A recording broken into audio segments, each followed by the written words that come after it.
नमस्कार साथियों, रेलवे की पाठशाला पर आपका स्वागत है। दोस्तों, आज के इस वीडियो में हम आरआरबी एनटीपीसी 12th लेवल की जो वैकेंसी आई है उसका फॉर्म ऑनलाइन करके आपको दिखाएंगे। स्टेप वाइज स्टेप किस प्रकार से आप अपने मोबाइल से ही यहाँ पर आपका फॉर्म फिल कर सकते हैं। आपको दोस्तों एक्स्ट्रा पैसे देने की कोई ज़रूरत नहीं है, ना ही किसी साइबर कैफ़े, ना ही कोई ई मित्र सेंटर पे जाने की ज़रूरत है, क्योंकि मैं मोबाइल के द्वारा ही आपको यहाँ पर सब कुछ फॉर्म फिल करना बताऊंगा और क्या क्या गलती आपसे हो सकती है वो भी दोस्तों आपको बताऊंगा। तो चलिए शुरू करते हैं आज के इस वीडियो को। और दोस्तों, आप भी रेलवे एग्ज़ाम 2024 की तैयारी कर रहे हैं तो आप सबको मैं बताना चाहूँगा कि आपके लिए एक फ्री टेस्ट सीरीज है, जहाँ पर दोस्तों आपको कोई भी पैसा नहीं देना है। आप एनटीपीसी, ग्रुप डी, एएलपी और आरपीएफ की टेस्ट सीरीज फ्री में अवेल कर सकते हैं। ये देखिए, किरण पब्लिकेशन तरफ से आती है। इसको अवेल करने के लिए आपको वीडियो डिस्क्रिप्शन में लिंक मिल जाएगा, उसके ऊपर क्लिक करना है। तो ये इनका ऐप है KICX नाम से, तो इसको आपको डाउनलोड कर लेना है। डाउनलोड करने के बाद यहाँ पर देख के आपको रजिस्टर करना पड़ेगा, तो रजिस्टर के ऊपर क्लिक करना है। रजिस्ट्रेशन के लिए कुछ नहीं, आपको फुल नाम डालना है, मोबाइल नंबर डालना है, पासवर्ड डालना है और दोबारा उसी पासवर्ड को यहाँ पर डालना रहेगा। पासवर्ड डालने के बाद यहाँ पर एक OTP आएगा, उसको आपको फिल कर देना है। और यहाँ पर आपका OTP डालने के बाद यहाँ पर आपसे लैंग्वेज पूछी जाएगी, जिस भी लैंग्वेज में आप टेस्ट देना चाहते हैं तो आपको यहाँ पर सेलेक्ट कर लेनी है आपके हिसाब से। मैं यहाँ पर इंग्लिश यहाँ पर सेलेक्ट कर लेता हूँ। इसके बाद देखिए, आपसे पूछा जाएगा आप किस एग्ज़ाम की तैयारी कर रहे हैं, तो यहाँ पर आपको आना है और जो रेलवे वाली है आपको सेलेक्ट करनी है। यहाँ पर रेलवे में NTPC मेंस जो है ये वाली आपको सेलेक्ट करनी है और आपको सेव कर लेना है।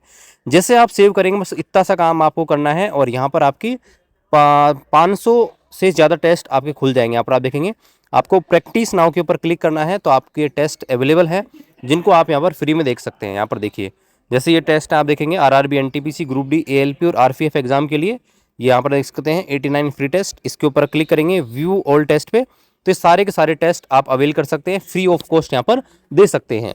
तो वीडियो डिस्क्रिप्शन में लिंक दिया है, वहाँ से आप इसको चेकआउट कर सकते हैं। तो यहाँ पर देखिए, हमने ऑफिशियल वेबसाइट खोल रखी है जहाँ से आप अपना फॉर्म फिल कर सकते हैं। ये जो वेबसाइट है, रेलवे में जो भी भर्ती आएंगी बाद में भी उनके लिए यही एक वेबसाइट रहेगी जहाँ से आप फॉर्म फिल कर सकते हो। यहाँ पर वेबसाइट है rrbapply.gov.in, इसका लिंक आपको वीडियो डिस्क्रिप्शन में मिल जाएगा। यहाँ पर देखिए, आपको इस अप्लाई वाले सेक्शन के ऊपर क्लिक करना है। जिस पर आपने अभी तक रेलवे की किसी भी भर्ती का फॉर्म नहीं भरा है तो दोस्तों आपको क्रिएट एन अकाउंट करना पड़ेगा। और देखिए, रेलवे में ऑलरेडी बहुत सारी वैकेंसी भी आ चुकी हैं, जैसे ALP हुआ, टेक्नीशियन हुआ, जूनियर इंजीनियर, RPF, पैरामेडिकल और NTPC ग्रेजुएट। उनमें से कोई सा भी अगर आपने फॉर्म भरा है तो आपने जो अकाउंट क्रिएट किया होगा उसी से आप यहाँ पर लॉगिन कर सकते हैं। तो यहाँ पर देखिए, अगर आपने अकाउंट क्रिएट नहीं किया है तो आपको मैं थोड़ा सा बता देता हूँ। क्रिएट एन अकाउंट के ऊपर क्लिक करेंगे, यहाँ से आपकी पूछेगा नेशनलिटी क्या है, आप ये डाल देना। आपका फुल नेम डालना है, अगर आपने नाम चेंज किया है तो yes, otherwise no. Date of birth डालनी है, आपका जेंडर डालना है, फादर नेम डालना है, मदर का नाम डालना है, आधार नंबर डालना है आधार वेरीफाई के लिए, ईमेल एड्रेस और मोबाइल नंबर खुद का ही डालना, ठीक है, क्योंकि बाद में जो अपडेट आते हैं रेलवे भर्ती के वो इसी पे आते हैं। यहाँ पर एक पासवर्ड क्रिएट करना है, एक कैप्चा डालना है और आपका ये अकाउंट यहाँ पर बन जाएगा। ठीक है, मेरा अकाउंट ऑलरेडी बना हुआ है तो मैं यहाँ पर ऑलरेडी हैव एन अकाउंट पे क्लिक करता हूँ। तो अगर आपने पहले से अकाउंट क्रिएट कर रखा है तो आपको मोबाइल नंबर और जो ईमेल है दोनों में से एक आपको डालना है और जो पासवर्ड क्रिएट किए थे वो डालना है और कैप्चा को डाल के लॉगिन कर लेना है। तो मैंने अकाउंट यहाँ पर लॉगिन कर लिया है। अब यहाँ पर आप आएंगे तो आपको एक बीच में एक ऑप्शन मिलेगा यहाँ पर ऑनलाइन एप्लीकेशन का, इसके ऊपर क्लिक करना है। तो जैसे इसके ऊपर क्लिक करेंगे, इस समय जो भी फॉर्म यहाँ पर चल रहे हैं वो सारे के सारे शो हो जाएंगे। तो फिलहाल यहाँ पर आरआरबी एनटीपीसी ग्रेजुएट और अंडर ग्रेजुएट दोनों के यहाँ पर फॉर्म चल रहे हैं। तो मैं आपके सामने अंडर ग्रेजुएट यानी कि 12th लेवल का फॉर्म फिल करके दिखाऊंगा। तो यहाँ पर आपको जोन चूज करना है, जिस जोन से आप फॉर्म फिल कर रहे हैं। तो फिलहाल मैं अजमेर से कर रहा हूँ। अगर आप कोई दूसरे जोन से फॉर्म फिल करना चाहते हैं तो यहाँ पर अपना जोन चेंज कर सकते हैं। और ये चेक बॉक्स है, इसके ऊपर क्लिक करना है और नेक्स्ट के ऊपर क्लिक करना है। जैसे नेक्स्ट के ऊपर क्लिक करेंगे, यहाँ पर देखिए 5 आपके टोटल स्टेप हैं। 5 स्टेप में आपका फॉर्म यहाँ पर भरा जाएगा। पहला पर्सनल डिटेल है, दूसरा अदर डिटेल है, तीसरा एजुकेशन क्वालिफिकेशन डालना है, चौथा अपलोड प्रोफाइल फोटो और सिग्नेचर और पांचवा है पोस्ट प्रीफ्रेंस का। तो चलिए एक एक करके सारी चीज़ों को यहाँ पर फिल कर लेते हैं। सबसे पहले हम जो पर्सनल डिटेल वाला सेक्शन है उसको कंप्लीट करते हैं। तो पर्सनल डिटेल वाले सेक्शन में आप आएंगे तो आपने जब अकाउंट क्रिएट किया है वो डिटेल ऑटोमेटिकली यहाँ पर आ जाएंगे, यानी कि आपको कुछ भी यहाँ पर फिल करने की जरूरत नहीं है। आपकी कंट्री ऑटोमेटिक आ जाएगी, डेट ऑफ बर्थ आ जाएगी, एज ऑटोमेटिक कैलकुलेट कर देगा, आपका नाम यहाँ पर आ जाएगा, फादर का नाम, मदर का नाम, आपकी जेंडर, ईमेल आईडी और मोबाइल नंबर, ये ऑटोमेटिकली यहाँ पर आ जाएंगे। जब आपने फॉर्म भरा था उस समय अकाउंट क्रिएट करने के टाइम जो आपने डिटेल डाली थी वो ऑटोमेटिकली यहाँ पर आ गई है, यानी कि आप इनको चेंज भी नहीं कर सकते। इसके बाद देखिए आपसे पूछ रहा है आपका मैरिटल स्टेटस क्या है, यानी कि आप मैरिड हो या अनमैरिड हो, तो जो भी आपके ऊपर अप्लाई होता है वो यहाँ पर डाल देगा। रिलीजन पूछ रहा है आपका धर्म क्या है, तो जिस धर्म को आप मानते हो, जिसको आप बिलोंग करते हो, वो आप यहाँ पर डाल देना, ठीक है। इसके बाद पूछ रहा है मदर टंग, यानी कि आपकी मातृभाषा क्या है, यानी कि आप कौन सी भाषा बोलते हो जानते हो, तो आप हिंदी, मैं हिंदी का हूँ तो मैं हिंदी भाषी हूँ तो मैं हिंदी डाल दिया है। बाकी देखिए जो भी आपके ऊपर अप्लाई होती है आप डाल देना। यहाँ पर एक बहुत ही इंपॉर्टेंट चीज़ है जो है choice of language for examination. इसका मतलब ये है कि आप जो पेपर देने जाएंगे वो किस लैंग्वेज में आएगा। यहाँ पर देखिए मैं आपको एक बात बता दूँ, बाय डिफ़ॉल्ट यहाँ पर आपका पेपर है इंग्लिश में आएगा ही आएगा, लेकिन आप जिस भी और एक भाषा को सेलेक्ट करेंगे उसमें भी आपका पेपर खुलेगा। जैसे यहाँ पर मैंने हिंदी सेलेक्ट किया है तो मेरा जो पेपर है हिंदी और इंग्लिश दोनों में यहाँ पर आएगा, ठीक है। और अगर मैं मान लीजिए हिंदी की जगह कन्नड़ डाल दूंगा तो कन्नड़ प्लस इंग्लिश दोनों मेरा पेपर यहाँ पर ओपन होगा। तो यहाँ पर जो मैं हिंदी डाल देता हूँ क्योंकि मैं हिंदी में चाहता हूँ। यहाँ पर देखिए आपसे पूछ रहा है आपका permanent visible mark of identification, ठीक है, 2 आपको डालने हैं। इसका मतलब है कि आपके बॉडी के 2 ऐसे निशान जो परमानेंट हो, यानी कि जिन्हें हटाए नहीं जा सकते हो, और विजिबल हो, जिनसे आपकी पहचान की जा सके। तो देखिए कहीं भी आपका कोई चोट का निशान है वो यहाँ पर डाल देना, क्योंकि चोट के निशान आपको पता है परमानेंट ही होते हैं, नॉर्मली हटाए नहीं जा सकते, ठीक है। तो वो आप डाल दीजिएगा, और विजिबल भी होने चाहिए। तो ऐसे आप आपके बॉडी में कोई भी मार्क्स ढूंढिए और उनको आप डाल सकते हैं, ठीक है। इसके बाद आप यहाँ पर आएंगे नीचे, और नीचे आपकी कम्युनिटी डिटेल आपसे पूछी जा रही है। कम्युनिटी डिटेल का मतलब होता है कि आप कोई कैटेगरी से बिलोंग करते हो क्या, SC ST ओबीसी। ओबीसी में भी 2 है, क्रीमिलियर और नॉन क्रीमिलियर, और EWS। इनमें से अगर आप जिससे भी बिलोंग करते हैं वो दोस्तों आप डाल देना। तो फिलहाल मैं ओबीसी से बिलोंग करता हूँ, मैंने ओबीसी क्लिक कर दिया है। ओबीसी में आपसे पूछ रहा है कि क्या आप क्रीमिलियर में आते हो या नॉन क्रीमिलियर में। तो यहाँ पर देखिए do you come under OBC non creamy layer. अब इसका क्या मतलब होता है, देखिए नॉन क्रीमिलियर जो है NCL, इसका मतलब ये है कि भाई आपके जो परिवार है उसकी इनकम 8 लाख से कम है, ठीक है। आपके परिवार की जो इनकम है 8 लाख से कम है तो आप यहाँ पर नॉन क्रीमी लेयर में आओगे, यानी कि आपको रिजर्वेशन का बेनिफिट मिलेगा।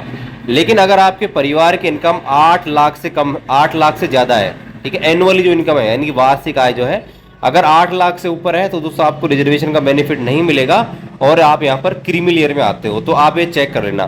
तो फिलहाल मेरी जो इनकम है 8 लाख से कम है तो मैं यहाँ पर नॉन क्रीमी लेयर में आता हूँ, तो मैं यहाँ पर यस करूंगा कि बिल्कुल मैं नॉन क्रीमी लेयर में आता हूँ, ठीक है। इसके बाद आपसे यहाँ पर सर्टिफिकेट नंबर पूछेगा। तो आपका जो भी ओबीसी का सर्टिफिकेट होगा उसमें जनरली टॉप जो साइड होती है ऊपर की साइड, वहां पर आपके कास्ट सर्टिफिकेट नंबर होते हैं, तो वो उनको आपको डालना रहेगा। इसके बाद पूछेगा इशूइंग अथॉरिटी, यानी कि आपने किससे कास्ट सर्टिफिकेट यहाँ पर बनवाया है, ठीक है। तो बहुत सारे आपके अधिकारी हैं, गेजेटेड ऑफिसर है जिनसे आप यहाँ बनवा सकते हो। तो फिलहाल यहाँ पर मेरा है SDM से बना हुआ है, यानी कि सब डिविजनल मजिस्ट्रेट से बना हुआ है, तो मैं सब डिविजनल मजिस्ट्रेट यहाँ पर कर दूंगा। पूछ रहा है कहाँ से बनवाया, किस स्टेट से आपने बनवाया, तो जिस स्टेट से आप बिलोंग करते हो वहाँ पर डाल देना, और किस तारीख को बनवाया वो डेट आप यहाँ पर सेलेक्ट कर लेना। तो चलिए यहाँ पर मैं इसको यहाँ पर फिल कर देता हूँ। इसके बाद यहाँ पर पोस्टल एड्रेस की डिटेल आपको यहाँ पर डालनी होगी। देखिए पोस्टल एड्रेस का मतलब होता है कि आपका जो नियर बाई पोस्ट ऑफिस है ना वो, क्योंकि यहाँ पर कई बार चीज़ें आपको पोस्ट ऑफिस के माध्यम से रेलवे भेजती है, ठीक है। कई बार वेरिफिकेशन ज्वाइनिंग लेटर भी आपका आ सकता है, तो उसकी डिटेल आपको यहाँ पर डालनी है। तो यहाँ पर आपका दोनों एड्रेस डालने पड़ेंगे, यानी कि आपका प्रेजेंट एड्रेस और परमानेंट एड्रेस। कई लोगों का यहाँ पर दोनों सेम भी हो सकता है, तो यहाँ पर देखिए आप जब भी फिल करें तो यहाँ पर स्टिक को क्लिक करेंगे, अगर दोनों का आपका सेम है प्रेजेंट एड्रेस और परमानेंट एड्रेस, तो यहाँ पर जो भी आप डालेंगे राइट साइड में ऑटोमेटिक कॉपी हो जाएगा। तो यहाँ पर आप जिस भी स्टेट से बिलोंग करते हैं स्टेट सेलेक्ट करना है, जो भी डिस्ट्रिक्ट बिलोंग करते हैं वो डिस्ट्रिक्ट सेलेक्ट करना है, जो भी आपका एड्रेस है वो एड्रेस डाल दीजिएगा, जो भी आपका विलेज टाउन या सिटी लगता है वो डाल दीजिएगा, और यहाँ पर पिन कोड आप डाल दीजिएगा, ठीक है। और ये कंप्लीट करने के बाद हमारा पहला स्टेप है कंप्लीट हो जाएगा, तो आपको यहाँ पर सेव और नेक्स्ट यहाँ पर कर लेना है। इसके बाद हम दूसरे स्टेप पे आ जाते हैं अदर डिटेल में। यहाँ पर देखिए आपको कुछ एडिशनल डिटेल यहाँ पर डालनी पड़ेगी, जैसे क्या आप एक्स सर्विसमैन हैं, तो हम एक्स सर्विसमैन नहीं है तो हमने नो डाल दिया। क्या आप PWD कैंडिडेट हैं यानी कि दिव्यांग कैंडिडेट हैं, तो हमने डाल दिया नहीं। अगर आपके ऊपर ये चीज़ें अप्लाई होती हैं तो आप यहाँ पर यस कर देना। क्या आपको स्क्राइब की आवश्यकता है, यानी कि ऐसे व्यक्ति होते हैं जिन्होंने आंखों से प्रॉपर दिखाई नहीं देता है, तो उनको यहाँ पर रेलवे क्या करता है कि स्क्राइब का भी यहाँ पर ऑप्शन देता है पीडब्ल्यूडी में। तो अगर आपके ऊपर अप्लाई होता है तो आप यस कर दीजिए, अदरवाइज नो। इसके बाद आपसे पूछेगा क्या आप ईबीसी से बिलोंग करते हैं। तो ईबीसी क्या होता है, ईबीसी क्या होता है दोस्तों, रेलवे के अंदर आपकी जो फीस होती है उसको कम करने का तरीका है। जहाँ पर आपकी जो फीस 500 रुपये लग रही है उसकी जगह 250 रुपये यहाँ पर लगेगी। इसमें क्या होता है, 3 चीज़ होती हैं, या आपके पास पहला कास्ट पहला आपके पास होना चाहिए रेलवे में जो इनकम सर्टिफिकेट होता है, इनकम सर्टिफिकेट होना चाहिए 50,000 से कम का। जो आपकी एनुअली जो इनकम होगी, यानी कि वार्षिक जो इनकम होगी उसका 50,000 से कम आपकी है वो होना चाहिए। दूसरा आपके पास जो बीपीएल कार्ड है वो हो सकता है, और तीसरा आपके पास इज्जत जो एमएसटी है वो आपके पास हो सकती है रेलवे की। तो इनमें से कोई सा अगर आपके पास है तो दोस्तों आप ईबीसी कैटेगरी में यस कर सकते हैं। अगर तीनों में से कोई सा नहीं है तो आप नो के ऊपर क्लिक कर देना, ठीक है। इसके बाद पूछ रहा है क्या आप रेलवे में जॉब करते हैं। तो देखिए अगर आप रेलवे में जॉब करते हैं तो आपको एनओसी लेने की आवश्यकता होगी। तो यहाँ पर देखिए यस मैं करूँगा कि मैं ऑलरेडी रेलवे में जॉब करता हूँ। इसके बाद यहाँ पर पूछ रहा है क्या आपने अपने जो कंट्रोलिंग ऑफिसर है क्या उससे एनओसी के लिए अप्लाई कर दिया है। तो देखिए अभी मैंने एनओसी के लिए अप्लाई नहीं किया है, मैं करने वाला हूं, इसलिए मैं नो पे क्लिक कर दूंगा। तो यहाँ पर लिखा रहा है कि जब आपका डॉक्यूमेंट वेरिफिकेशन होगा उस टाइम में आपको एनओसी की आवश्यकता होगी, यानी कि नो ऑब्जेक्शन सर्टिफिकेट आपको जरूरत होगी, ठीक है। इसके बाद पूछ रहा है कैटेगरी कौन सी कैटेगरी इसमें आप जॉब करते हो। तो मैं फिलहाल यहाँ पर अर्थ वाली ग्रुप डी में हूँ, ठीक है, यानी कि लेवल 1 में। इसके बाद पूछ रहा है आप कहाँ पर जॉब कर रहे हो, प्लेस ऑफ वर्किंग। तो आपको आपका जो स्टेशन है, अगर स्टेशन है तो स्टेशन डाल देना है, ठीक है। कोई प्रोडक्शन यूनिट है तो प्रोडक्शन यूनिट आप डालेंगे। आपका रेलवे का एम्प्लॉय नंबर है वो आपको डालना रहेगा। टाइप ऑफ रेलवे एम्प्लॉय, ठीक है, यानी किस प्रकार का एम्प्लॉय हो तो उस हिसाब से आपको आपके एचआरएम से पीएफ नंबर इनमें से कोई आपको डालना पड़ेगा। और यहाँ पर डेट ऑफ अपॉइंटमेंट आपको डालना है, ठीक है। ऑटोमेटिक सर्विस काउंट हो जाएगी, ये चीज़ें हैं। अगर आप रेलवे में जॉब नहीं करते तो आपको इसको नो के ऊपर क्लिक करना है, तो आपसे कुछ भी नहीं मांगेगा। इसके अलावा पूछ रहा है कि क्या आप कहीं और जॉब करते हो, यानी कि रेलवे के अलावा कहीं भी आप जॉब करते हो, जैसे सेंट्रल गवर्नमेंट में, स्टेट गवर्नमेंट में, या फिर प्रोडक्शन पीएसयू जो होता है पब्लिक सेक्टर अंडरटेकिंग, इनमें तीनों में कहीं भी आप जॉब कर रहे हो तो दोस्तों तब भी आपको एनओसी लेनी पड़ेगी, ठीक है। अगर आप प्राइवेट जॉब कर रहे हो कहीं पे उनमें कोई दिक्कत नहीं है, लेकिन अगर सेंट्रल गवर्नमेंट है, स्टेट गवर्नमेंट है, या फिर पीएसयू है पब्लिक सेक्टर अंडरटेकिंग, तो दोस्तों आपको एनओसी लेनी पड़ेगी। जैसे आप देखिए कोई सा भी एक सेलेक्ट करेंगे, सेंट्रल गवर्नमेंट मान लो कर्मचारी है तो यहाँ पर लिखा रहा है कि आपको एनओसी यहाँ पर लेनी पड़ेगी डीवी के टाइम पे। तो यहाँ पर हम इसके ऊपर तो कर देते हैं नो, नॉट एप्लीकेबल, ठीक है। तो ये चीज़ आपको यहाँ पर करनी रहेगी। चलिए मैं यहाँ पर फिल कर देता हूँ मेरी डिटेल, क्योंकि मैं रेलवे में ऑलरेडी जॉब करता हूँ तो यहाँ पर मैं इसको फिल करूँगा। इसके बाद यहाँ पर हम आते हैं bank detail for refund of fees. यहाँ पर देखिए आपको आपका कोई भी बैंक अकाउंट है उसकी डिटेल यहाँ पर डालनी होगी। अब देखिए ये क्यों चाहिए, देखिए रेलवे में क्या होता है, जिस भी कैंडिडेट की फीस यहाँ पर 500 रुपये ली जा रही है उसकी फीस यहाँ पर रिफंड हो जाएगी अगर CBT 1 एग्जाम देते हो तो 500 फीस जिनकी ली जा रही है उनकी फीस 250 रुपये रिफंड कर दी जाएगी, और जिनकी फीस 250 रुपये ली जा रही है उनकी 250 की 250 यहाँ पर रिफंड हो जाएगी। लेकिन कब, जब आप कम से कम एक CBT एग्जाम देने जाओगे, ठीक है। अब यहाँ पर देखिए आपको आपकी बैंक डिटेल यहाँ पर अपडेट कर देनी है। तो चलिए मैं अपडेट कर देता हूँ और इसको सेव करके और नेक्स्ट के ऊपर क्लिक करते हैं। इसके बाद यहाँ पर देखिए हम आ जाते हैं तीसरे स्टेप के ऊपर, जो है एजुकेशन क्वालिफिकेशन का। यहाँ पर देखिए बाय डिफ़ॉल्ट आपकी जो मैट्रिकुलेशन यानी कि 10th की डिटेल ऑटोमेटिकली यहाँ पर आ गई है, पहले आपने जो फिल किया था वहाँ का। तो यहाँ पर देखिए आपको और एजुकेशन क्वालिफिकेशन ऐड करनी है, तो यहाँ पर ये सेलेक्ट के ऊपर क्लिक करेंगे तो आपको एजुकेशन क्वालिफिकेशन ऐड करने का ऑप्शन आएगा। तो यहाँ पर देखिए आपकी जो 12th जो है उसके हिसाब से आपको यहाँ पर आपका फॉर्म फिल करना है। तो आप यहाँ पर 12th ऐड करेंगे। जैसे 12th के ऊपर ऐड करेंगे तो यहाँ पर पूछ रहा है डिसिप्लिन क्या है, यानी कि 12th आपने किस में करी है। तो यहाँ पर देखिए 12th सारी एलिजिबल है, यानी कि आर्ट्स वाले भी अलाउ हैं और आपके साइंस वाले भी हैं और कॉमर्स वाले भी हैं, तो यहाँ पर सारे ऑप्शन आ रहे हैं। इसके बाद पूछ रहा है स्टेट क्या है आपका, किस स्टेट से करी है, कौन सा डिस्ट्रिक्ट है वहाँ से करी है, कौन सा बोर्ड है, रिजल्ट कब आया, और क्या आप हिंदी इंग्लिश टाइपिंग में कंफर्टेबल हो। तो आपको इसके ऊपर यस करना रहेगा, क्योंकि यहाँ पर 2 पोस्ट ऐसी हैं जहाँ पर आपकी टाइपिंग होने वाली है 12th लेवल में, तो उसको आपको यस करना है। यहाँ पर आपका पूछेगा परसेंटेज क्या है, और यहाँ पर आपको 10th की जो मार्कशीट है वो भी आपको अपलोड करनी रहेगी, अपलोड डॉक्यूमेंट के ऊपर, ठीक है। तो यहाँ पर ये सारी चीज़ें आपको करना है, तो आपकी 12th की जो है एजुकेशन क्वालिफिकेशन ऐड हो जाएगी। अगर आप ग्रेजुएशन ऐड करना चाहते हैं, बैचलर डिग्री, तो बैचलर भी यहाँ पर डालेंगे। सेम चीज़ पूछेगा बैचलर आपने किस में किया है, तो यहाँ पर देखिए सब स्ट्रीम में, जैसे आपने किसी BSc किया है, किसी ने BA किया है, किसी ने BCA, किसी ने BCom, वो यहाँ पर डाल देंगे। कौन सा स्टेट है, कौन सा आपका डिस्ट्रिक्ट है, कौन सी कॉलेज है, ये सब डाल के और आप यहाँ पर ऐड कर देंगे। तो सारी जो भी एजुकेशन क्वालिफिकेशन आपके यहाँ पर ऐड हो जाएंगी। तो चलिए मैं सारी एजुकेशन क्वालिफिकेशन उनको यहाँ पर ऐड कर लेता हूँ। तो यहाँ पर हमने एजुकेशन क्वालिफिकेशन अपडेट कर दी है और ये वाला सेक्शन भी हमारा कंप्लीट हो चुका है। इसके बाद यहाँ पर हम आते हैं अपलोड प्रोफाइल फोटो और सिग्नेचर, ये दोस्तों बहुत इंपॉर्टेंट है, क्योंकि रेलवे में आपके जो सिग्नेचर जो होते हैं वो दोस्तों बहुत इंपॉर्टेंट है, क्योंकि सिग्नेचर और फोटो की वजह से आपका यहाँ पर फॉर्म है यहाँ पर रिजेक्ट हो जाता है। अब देखिए आपको किस प्रकार की फोटो अपलोड करनी है, तो यहाँ पर देखिए सैंपल भी आपको दे रखा है, sample of few rejected photo, यानी कि कुछ फोटो हैं जिनके सैंपल दिए गए हैं जिनकी वजह से रिजेक्ट हो सकता है। देखिए जैसे अगर आपने ऐसी कोई फोटो अपलोड करी जो प्रॉपर कटिंग नहीं है, यानी कि इसमें आपका फ्रेम सही नहीं है, साइड में आ रही है, चश्मा लगा रखा है, बाल आगे आ रहे हैं, ये पीछे को बैकग्राउंड थोड़ा खराब है, ब्लर है, ये भी ब्लर है, इसमें भी देखिए चेहरा क्लियर ठीक नहीं है, इसमें शेडो आ रही है, इसमें आपकी टोपी लगी हुई है, कैप लगी हुई है, तो आपको ऐसी फोटो अपलोड नहीं करनी। आपको एक ऐसी फोटो अपलोड करनी है जिसमें आपका चेहरा क्लियर विजिबल हो, ठीक है, किसी प्रकार के बाल नहीं आ रहे हो, चश्मा यूज़ नहीं हो, कैप यूज़ नहीं कर रखी हो, सेल्फी नहीं हो, साइड फोटो नहीं हो, ग्रुप फोटो नहीं हो, ऐसी फोटो आपको अपलोड करनी रहेगी। और कोशिश कीजिए वाइट बैकग्राउंड में अगर फोटो है तो ज़्यादा बढ़िया रहेगी। तो देखिए इस प्रकार की फ़ोटो आप अपलोड कर सकते हैं, मैं आपको दिखा रहा हूँ। यहाँ पर देखिए ये मैंने फ़ोटो अपलोड की है, तो इस प्रकार की फ़ोटो आप यहाँ पर अपलोड कर सकते हैं, तो आपको कोई दिक्कत नहीं आएगी। ठीक है, ये फोटो है जो यहाँ पर इस प्रकार के आप अपलोड करेंगे तो कोई दिक्कत आपको नहीं आएगी।